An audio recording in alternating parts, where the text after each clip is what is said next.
Hello guys! Hello! Welcome dito sa aking channel, Kapalaran 888. Welcome para sa lahat ng Leo.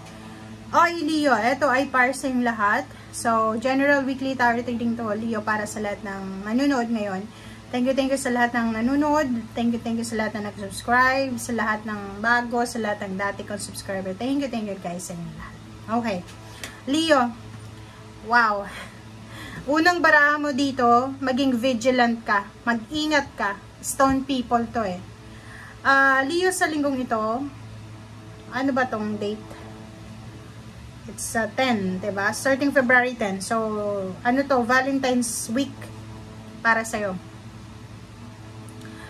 Sinasabi sa'yo dito, Leo, na mag-iingat ka sa mga tao sa paligid mo. Kung makikita mo dito, merong 2 of swords. I'm sorry, 7 of swords. 7 of swords is Gemini energy.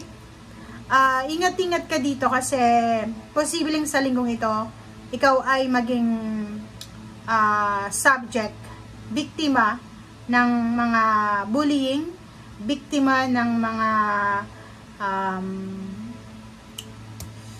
pangusga, parang ganon. Biktima ng kung ano yung i-aakusa sa'yo. Okay, pwede ka din i-scam, ilokohin, nakawan, or lahat ng klase ng kababalaghan na pwedeng magawa sa iyo sa linggong ito. Okay, yun lang ang kailangan mong maging vigilant dito. Next is Knight of Swords. Sinasabi dyan sa iyo ng baraha na mag-iingat din tayo, be vigilant din sa mga information, kwento, chismis na nakakarating sa atin. O ibig sabihin, pinapaniwalaan natin.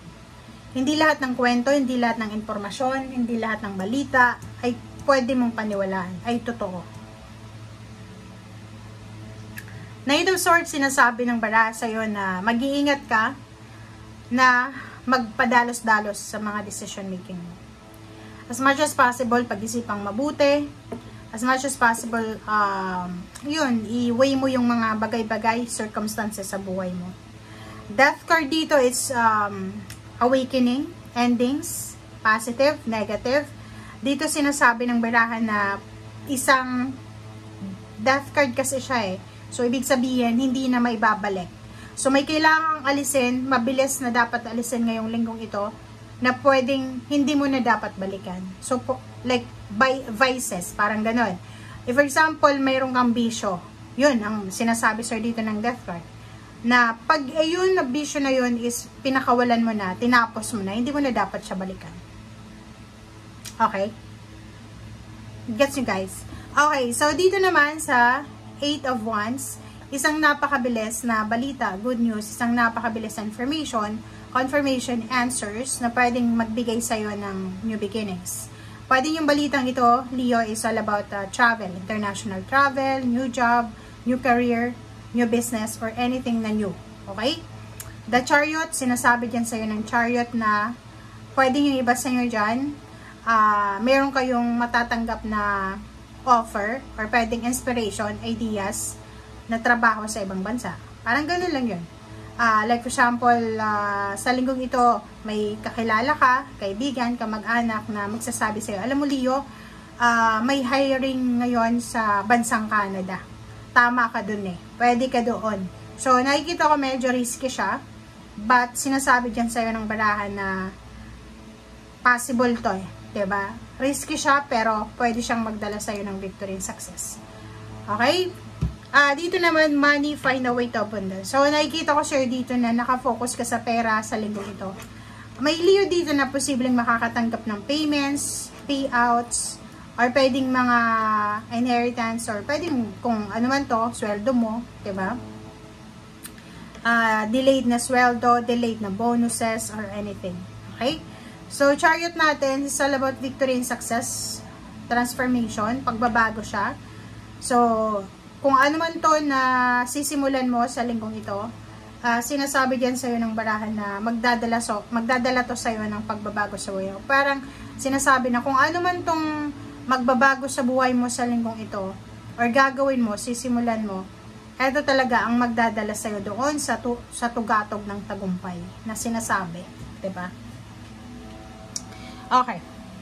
8 of Swords. Ang 8 of Swords na to, may iba sa inyo, Leo, na may trabaho kayo, may business, may pinagkakakitaan kayo, pero hindi masyadong malaki yung kita. Yung 8 of Swords kasi is kahit anong gawin mo, hindi mo masyadong nai-enjoy.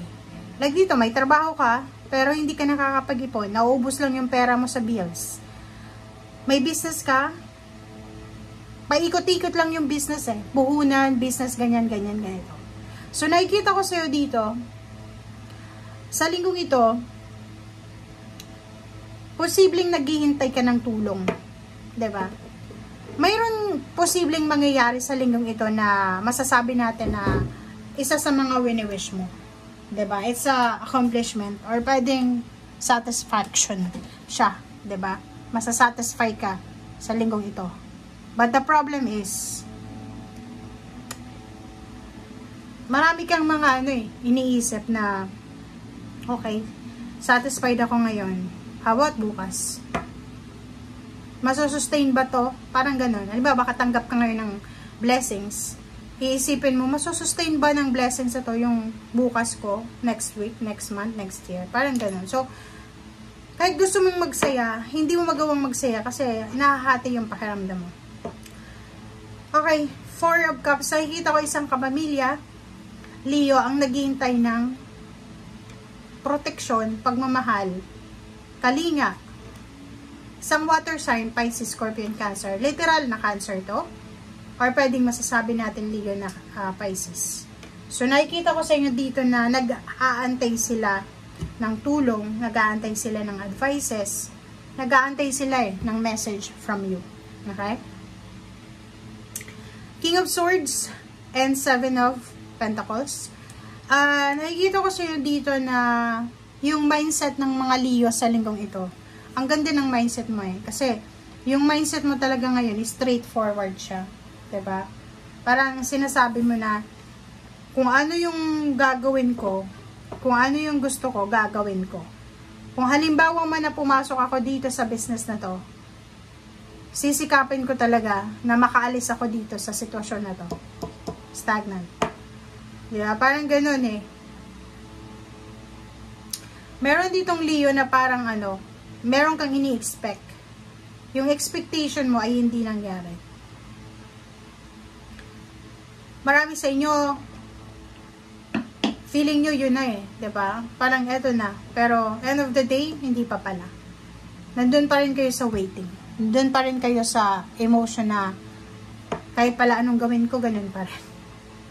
Okay, so nakikita ko sa linggong ito na sobra-sobra yung kagustuhan mo na mabalanse yung pera, yung financial. Parang ngayon mo marirealize na kung mayaman lang sana ako, kung naging masipag lang sana ako nung medyo malakas pa ako, parang ganun. So marami kang what if, regrets, parang ganun, na ngayon mo siya marirealize. Okay? So thank you guys for watching. Bye!